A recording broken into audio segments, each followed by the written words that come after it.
Well, hello. I'm the boss. How are you? አለቃው እኔ ነኝ አሉ ፕሬዝዳንት ዶናልድ ትራምፕ በቡድን ሰባቱ የፈረንሳይ ጉባኤ ላይ መነጋገሪያ አጀንዳ ሆኗል። ቡድን ሰባቶችም የአሜሪካው ፕሬዝዳንት አይደሉ፣ ከእርስዎ በላይ ማንስ አለቃ አለ የማለት ያህል ዝም ብለው ጉዳያቸው ላይ አተኮሩ። የዘንድሮ የቡድን ሰባቶች ጉባኤ ላይ ፕሬዝዳንት ዶናልድ ትራምፕ ስብሰባ አለ በተባለበት የምዕራቡ ዓለም አዳራሽ ሁሉ መገኘት ለማይሰለቻቸው ለዩክሬኑ ፕሬዝዳንት ቮሎዲሚር ዜሌንስኪ በተወሰነ የራራ አቋም አራምደዋል። በአንጻሩ ለነ ፑቲን ጠንከር ያለ ተብሏል። በእርግጥ ትራምፕ አለቃም አይደሉ፣ በቡድን ሰባት ጉባኤ ላይ ያሉት ሁሉ ይደመጥላቸዋልና አውሮፓውያኑም ቢሆኑ ፕሬዝዳንቱ ስለ ዩክሬን የተናገሩትን ሁሉ በበጎ ወስደውላቸዋል። ነገ ከነገ ወዲያ ከፕሬዝዳንት ፑቲን ጋር ስልክ ሲያወሩ አቋማቸውን አይለውጡም ወይ? አሜሪካ ኮንግረስ ውስጥስ የላይኛውና የታችኛው ምክር ቤት ትራምፕ ያሉትን ሁሉ በአረንጓዴ ምልክት ያረጋግጥላቸዋል ወይ? ምላሹ ነገን ከመጠበቅ ውጭ አማራጭ የለም። ነገ ከ40 ሚሊዮን ብር በላይ የሚያወጡ አፓርታማዎችን ዛሬ በአስገራሚ ቅናሽ ይግዙ። በፍጥነትና በጥራት የሚታወቀው ቴም ሪል ስቴት ሳር ቤት አደባባይ ከዳንስ ፓቭሊየን ህንፃ አጠገብ አዲስ ሳይት ይዞልዎት ቀርበዋል። ቢኖሩበት የዲፕሎማት ሰፈር ቢያከራዩት በዶላር ባለ 1 መኝታ በሙሉ ክፍያ በ6.3 ሚሊዮን ብር ብቻ፣ ባለ 2 መኝታ በሙሉ ክፍያ በ8.3 ሚሊዮን ብር ብቻ፣ ባለ 3 መኝታ በሙሉ ክፍያ በ11.4 ሚሊዮን ብር ብቻ። ለየት የሚያደርገን በዶላር የሚሆን በኮንስትራክሽን እቃ ግሽበት የዋጋ ማስተካከያ ፈጽሞ አይደረግም። ባችሁም ልብ ይበሉ፣ ሳር ቤት ላይ በዚህ ዋጋ አፓርትመንት ማግኘት አይታሰብም። ይህ ዕድል ለአጭር ጊዜ ስለሚቆይ ፈጥነው በ0942 16 42 62 ይደውሉ።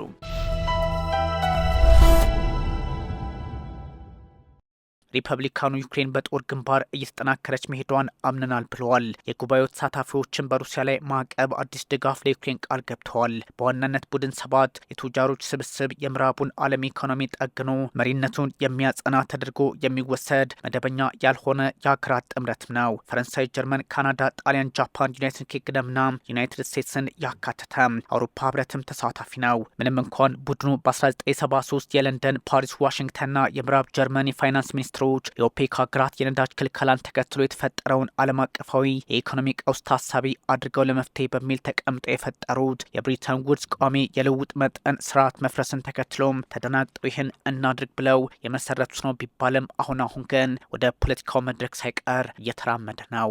ጃፓንን አካቶ ቡድን 5 ሆኖ በ1973 ሲመሰረት በ1975 ደግሞ ጣሊያንን አካተተ ቡድን 6 ከዛም በ1976 ካናዳ ስትገባ ቡድን 7 ከሶቪየት መውደቅ ማግስት ሩሲያን አባል አድርጎ በ1997 ቡድን 8 ሆነ። ከዛም ሩሲያን በ2014 ከክሪሚያ ጉዳይ ጋር በተገናኘ አባረረ። ቡድኑም 7 ተመልሶ ሆነ። ከቡድን 5 እስከ 8 አሁን ላይ ደግሞ 7 እየሆነ የመጣው ይህ ጥምረት ኢኮኖሚ ላይ ብቻ መሰረቱን ያደረገ ነው ቢባልም ፖለቲካዊ እርምጃዎችንም መውሰድ ጀምረዋል። በእንዲህ አይነቱ ስርዓት ውስጥ ያለፈው ቡድን 7 እስከ 40 በመቶ የዓለምን ኢኮኖሚ ይቆጣጠራል ይባልለታል። ፕሬዚዳንት ዶናልድ ትራምፕ ደግሞ በፈረንሳይ ጉባኤ ላይ ከሞስኮ ጋር ኪየቭ ለድርድር ጉልበት የሚሆናትን ፖለቲካዊ ድጋፍ አድርገውላታል በሚል በተንታኞች ዘንድ እየተገለጸ ነው። ዩክሬን የመደራደር አቅሟን ከትላንቱ ዛሬ ላይ እያበረታች እንደመጣች ይጠቁምላታልም ተብሏል። ዜሌንስኪና አጋሮቻቸው ኪየቭ ለሞስኮ የምትሰጣቸው ምላሽ ውጤት እያመጣ መሆኑን ለትራምፕ ለማሳመን ውጥን ይዘው ወደ ፈረንሳይ አቅንተዋል። ከ15 እስከ 17 በነበረው ጉባኤ ላይም ይህን አሳክተዋል ተብሏል። በጋራ ጋዜጣዊ መግለጫ ላይ ዜሌንስኪ ድላቸውን እያጠናከሩ መሄዳቸውን ለትራምፕ ነግረዋቸዋል። ትራምፕም ከበርካታ ዓመታት ጥርጣሬ በኋላ አመኗቸው የሚል መረጃ መውጣቱን ቀጥሏል። ሩሲያ ከዩክሬን የበለጠ ጦሯ እያለቀ መሆኑን አስቀምጠዋል። የፈረንሳዩ ፕሬዚዳንት ኢማኑኤል ማክሮን ትራምፕ በዩክሬን ጦርነት ላይ ከትላንቱ ዛሬም ትክክለኛ ለውጥ አድርገዋል በሚል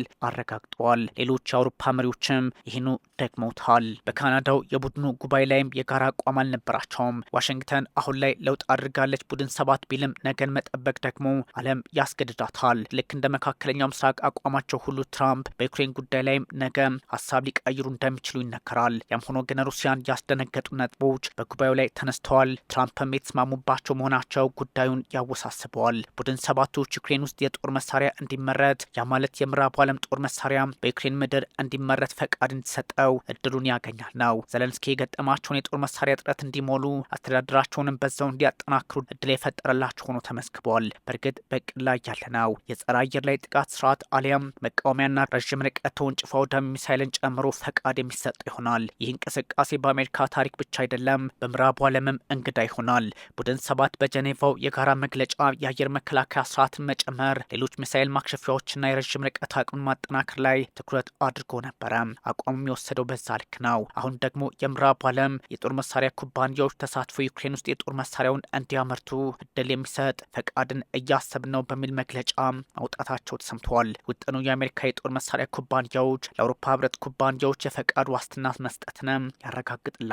አሜሪካን ብትሆን የጦር መሳሪያ ኩባንያዎቿን ልካ በአንድ ሀገር ላይ የጦር መሳሪያ እንዲያመርቱ ስታደርግ የመጀመሪያዋ ሊሆን ይችላል። ፈቃድ ሰጥታ እውቀቱንም ቴክኖሎጂውንም አሳልፋ ሰጥታ አታውቅም ተብሏል። ለምን ዛሬ በርካቶች የሚያነሱት ጥያቄ ሆኗል። በእርግጥ በመካከለኛው ምስራቅ ጦርነት አቋሟ የተፈተሸው አሜሪካ የስልት ለውጥ እያደረገችውን የሚል ጥያቄ ይነሳል። ዋሽንግተን ለሶስተኛ ወገን የጦር ቴክኖሎጂ እውቀትን አሳልፋ ሰጥታም እንደማታውቅ ይነገራል። ምንም እንኳን ውሳኔው ባይተላለፍም ትራምፕ የጸረ አውሮፕላን ሚሳይል ስርዓቶች ማለትም ለፓትሪዮት ስርዓቶችም ጭምር በዩክሬን ውስጥ እንዲመረቱ ሀሳቡ አላቸው። ጠይቀውናል፣ እኛም እንመለከተዋለን፣ እንደዛ ማድረግ ይችላሉ ብለዋል ፕሬዚዳንት ትራምፕ። ከዚህ ቀደም ውድቅ ስታደርግ የነበረችው ዋሽንግተን አሁን ላይ የወሰደችው አቋም ሞስኮ ጋር ሊያጋጫት ይችላል። በአሁኑ ሰዓት ምዕራቡ ዓለም እንዲህ አይነት እርምጃ ለምን ወሰደ የሚለው መነጋገሪያም ሆኗል። የሩሲያ መከላከያ ሚኒስቴር ከዩክሬን ጋር ትስስር ያላቸውን የጦር መሳሪያ ኩባንያዎች በመላ አውሮፓ የተበተኑበትን ስም ዝርዝሮ ማውጣቱን ተከትሎ የተወሰደ እርምጃ ሊሆን እንደሚችልም ተነግሯል። በብሪታንያ፣ ጀርመን፣ ዴንማርክ፣ ኒዘርላንድ፣ በፖላንድ፣ ቱርክ፣ እስራኤል፣ ሊቱዌኒያ፣ ቼክ ሪፐብሊክና ላትቪያ የጦር መሳሪያ አምራች ኩባንያዎች አሉ። ሩሲያ ማለቱ አይዘነጋም። ያ ማለት ከዩክሬን ጋር የተገናኙ ሩሲያ የከፋው ጊዜ ይመጣል ገና ምን አይታችሁ የሚል ምላሽም ለመስጠት ተገድዳለች። የማትገምቱት ውጤት ይኖራል በሚል ሩሲያም ዝታለች። ይህ ሁሉ ባለበት ሰዓት ደግሞ ሞስኮ ስትመታ አድራለች። የሩሲያ አየር መከላከያ ስርዓት ቢያንስ በዋና ከተማዋ 194 ሰው አልባ አውሮፕላኖችን አክሽፍ ያለው በመላ አገሪቱ ደግሞ ከ550 በላይ በሚል ሀሳቡን ሰጥቷል። ለ8 ሰዓታት የሆነ ነው። የሞስኮ የነዳጅ ማጣሪያዎችም ኢላማ ውስጥ እየገቡ ነው። እንደዚህ አይነቶቹ እንቅስቃሴ ባሉበት ደግሞ ቡድን ሰባቶች የሚያሳልፏቸው ውሳኔዎች ለነ ፕሬዚዳንት ቭላድሚር ፑቲን የስጋት ምንጭ ሆነውባቸዋል። ታዲያ ፕሬዚዳንት ዶናልድ ትራምፕ አሁን አለቃውን ነኝ ከማለታቸው ተሻግረው የተለያዩ ሀሳቦችን ከማንሳትም አልፈው ሁኔታዎችን ከሩሲያ ጋር በማገናኘት አደገኛ የጦር እርምጃ ሊወስዱ እንደሚችሉን ፍንጭ ሰጪ አድርገዋል በሚል ሞስኮ ስጋቷን ማስቀመጥ ጀምራለች። የሰሜን አትላንቲክ የጦር ጥምረት ኔቶ በተለያዩ አካባቢዎች የሚያደርጋቸው እንቅስቃሴዎች ወደ ሩሲያ የሚያደርገው መስፋፋትና አሁን ባለው ወታደራዊ ውጥረት ላይም የራሱን መንገድ መከተሉ እጅግ አስቸጋሪ ጊዜ ሊያመጣ ይችላል የሚል ፖለቲካዊ ጥርጣሬም ተፈጥሯል ይባላል። ግን ፕሬዚዳንት ዶናልድ ትራምፕ በተለያዩ ጉዳዮች ላይ ሀሳባቸውን ማንሳታቸውን እንደቀጠሉበት ይነገራል።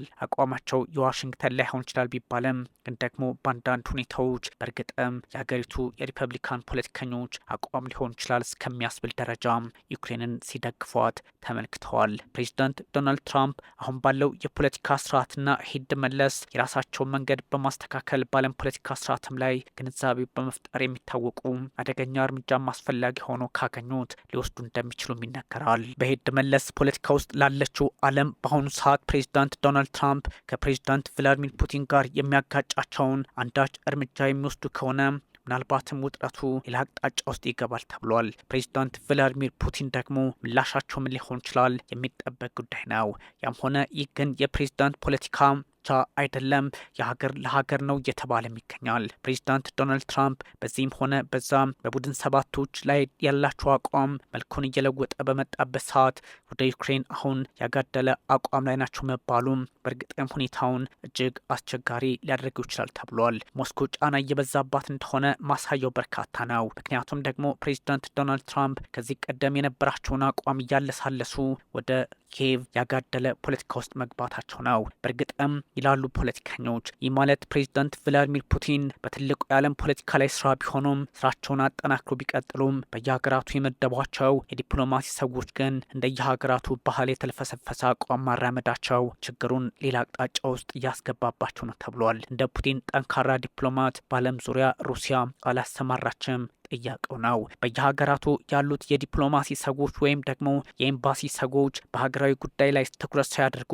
የራሳቸው ፖለቲካና ጥቅም ላይ ማተኮር ለእንደዚህ አይነቱ ለራሻ መሸርሸርና አቅም ማጣት ምክንያት የሆኑ እንደመጡ ይነገራል። በተለይም የሶቪየት ህብረትን አይነት አካሄድ የሀገራት ዲፕሎማሲዎች የተከተሉባቸው እንደሆነም ይነገራል። ፑቲን ራሳቸው ብርቱ ቢሆኑም ግን በአንዳንድ አካሄዶቻቸው በተለያዩ አገራት ያሉ ዲፕሎማቶቻቸው ዋጋ ሊያስከፍሏቸው እንደሚችሉ ይነገራል። ያም ሆነ ይህ ግን በብሪታንያና በሩሲያ መካከል ያለው ውጥረትም ከፍ እያለ በሄደበት ሰዓት እጅጉን አስቸጋሪ ጊዜ ሊመጣ እንደሚችልም በሚነገርበት ወቅት ፖለቲካዊ አካሄዱ መፍትሄ አልባ እየሆነ መጥቷል ተብሏል። የፕሬዚዳንት ዶናልድ ትራምፕ የፖለቲካ አካሄድም ሆነ የሩሲያ የፖለቲካ አረማመድ እጅጉን ሊስማማ የሚችለው አቅም ላይ ሲመሰረት እንደሆነ እምነታቸው ሆኗል። በርካቶች ሞስኮ የተለያዩ ጥቃቶችን ወይም ደግሞ አስቸጋሪ ሁኔታዎችን እያስተናገደች እንደሆነ ይነገራል። ሞስኮ ከባዱ ጥቃት ደርሶባታል። ሞስኮ ታርጌትን ኢን ማሲቭ ዩክሬኒያን ድሮን ሬድ በሚል ሀሳቦች ተጋርተዋል። በዛ ላይ ምላሻቸው ምን ሊሆን ይችላል? የፑቲን ተጠባቂ ቢሆንም ሩሲያም ቢያንስ 194 ሰው አልባ አውሮፕላን ወይም ደግሞ ዩኤቪስ ማለትም ድሮኖችን በዋና ከተማዋ አክሽፋለች ተብሏል። ጥቃቱ እጅግ ከባድ እንደሆነ ሳይታለም የተፈታ ነው። ከ550 በላይ የሚሆኑትን ደግሞ በጠቅላላ ሀገሪቱ ማለት ነው። ሞስኮ በዚህ አይነት አጋጣሚ ጥቃቱ እዚህም እዛም እየከፋበት በሄደ ሰዓት በተለይም ደግሞ በከንቲባዋ ሰርጌይ ሶባይንን አማካኝነት ሀሳቧን ስትሰጥ እኛ ከባድ ጥቃት ደርሶብናል፣ ምላሽም ጠብቁ የሚል አይነት ሆነዋል። ታዲያ እንደዚህ አይነቱ አካሄድ ፑቲን በተለያየ አጋጣሚ ያላቸውን አቋም ለማጠናከርም እድል ይፈጥርላቸዋል ተብሏል። ግን ደግሞ አሁን ያለው የዓለም የፖለቲካ ስርዓት እነ ፑቲንን ብቻ ሳይሆን እነ ፕሬዚዳንት ዶናልድ ትራምፕንም የሚጠይቅ ሆነዋል። ለዚህም ነው ፕሬዚዳንት ዶናልድ ትራምፕ አንዳንድ የፖለቲካ አካሄዶች አሁን መልካቸውን ለውጠዋል፣ እኛም መስተካከል አለብን የሚል አቋማቸውን እያራመዱት የሚገኘው። በዛ ላይ አሁን ሞስኮ ጥቃቱ እየበዛባት ከመሄዱን ባሻገር የሰሜን አትላንቲክ የጦር ጥምረት አባላት በእርግጥም በተለያዩ የፖለቲካ አውዶች ውስጥ ሆነው ስራቸውን መስራታቸውን ቀጥለዋልና እነ ፕሬዚዳንት ቭላዲሚር ፑቲን አደገኛው ጊዜ ሊሆንባቸው ይችላል። ፑቲን ጠንካራ የቤት ስራቸውን በሀገር ውስጥ መስራት እንደሚጠበቅባቸው ይነገራል። በዚህኛው ሰጥ አገባ ደግሞ በርካቶች የተለያዩ ፖለቲካዊ ግንዛቤዎችን እየፈጠሩ በሄዱበት ሰዓትና ከ1200 ኪሎ ሜትር በላይ ግንባር ውጥረት ውስጥ ያሉት ሁለቱ ሀገራት ሩሲያና ዩክሬን አሁንም እጅግ አስቸጋሪ የሆነ ፖለቲካዊ ውጥረት ውስጥ ሊገቡ እንደሚችሉ ያረጋገጠ ሆኗል። ለዚህም ነው የፖለቲካ እንደምታውም ሆነ አካሄዱ የተለየ ትርጉም አለው እየተባለ የሚገኘው። የፕሬዚዳንት ቭላዲሚር ፑቲን አካሄድም እኔ አለቃ ነኝ ብቻ ሳይሆን በሩሲያ ፖለቲካም ላይ የመፈትፈት አይነት እየሆነ መጥቷል። በዚህም በዛም የመካከለኛው ምስራቅ ውጥረት መልኩን ለውጧል፣ አደገኛም እየሆነ መጥቷል በሚባልበት ሰዓት የተሰነዘረው ጥቃት ባለ 32 አባላቱን የሰሜን አትላንቲክ የጦር ጥምረትን ከራሻ ጋር ሊያጋጫት ይችላልም ይባላል። ግን ደግሞ እነ ፕሬዚዳንት ዶናልድ ትራምፕ እናንተ እነማን ናችሁ በሚል አቋማቸው የሚቀጥሉ ከሆነ እነ ፑቲንም ተመሳሳይ አቋም የሚወስዱ ከሆነ የኔቶና የሩሲያ ፌዴሬሽን ጉዳይ በቅርቡ የጦርነት ሊሆን እንደሚችል ይገመታል። የኒውክሌር ጦር መሳሪያ ስጋትም በምዕራቡ ዓለም ተጋርጧል። በተለይም ሩሲያ በየትኛውም አጋጣሚ ስጋት ውስጥ ከገባው የኒውክሌር ጦር መሳሪያውን አፈነዳዋለሁ በሚል አቋሟ ትታወቃለችና እጅጉን አስቸጋሪ ጊዜ በዛ አካባቢ ሊመጣ እንደሚችል ይነገራል። ፍንጭ ሰጪ ነገሮች ወደ ጦርነት እየሆነ መምጣቱ ዋሽንግተን ከትላንቱ ዛሬ ለሞስኮ አደገኛ አይነት አቋም ማራመዷ የውጥረቱን ጥግ መያዝና አደገኝነት በግልጽ የሚያሳይ አድርገዋል ተብሏል። ነገ ከ40 ሚሊዮን ብር በላይ የሚያወጡ አፓርታማዎችን ዛሬ በአስገራሚ ቅናሽ ይግዙ። በፍጥነትና በጥራት የሚታወቀው ቴም ሪል ስቴት ሳር ቤት አደባባይ ከዳንስ ፓቭሊየን ህንፃ አጠገብ አዲስ ሳይት ይዞልዎት ቀርበዋል። ቢኖሩበት የዲፕሎማት ሰፈር ቢያከራዩት በዶላር ባለ 1 መኝታ በሙሉ ክፍያ በ6.3 ሚሊዮን ብር ብቻ፣ ባለ 2 መኝታ በሙሉ ክፍያ በ8.3 ሚሊዮን ብር ብቻ፣ ባለ 3 መኝታ በሙሉ ክፍያ በ11.4 ሚሊዮን ብር ብቻ። ለየት የሚያደርገን በዶላር የሚሆን በኮንስትራክሽን እቃ ግሽበት የዋጋ ማስተካከያ ፈጽሞ አይደረግም ባችሁም ልብ ይበሉ። ሳር ቤት ላይ በዚህ ዋጋ አፓርትመንት ማግኘት አይታሰብም። ይህ ድል አጭር ጊዜ ስለሚቆይ ፈጥነው በ0942 164262 ይደውሉ።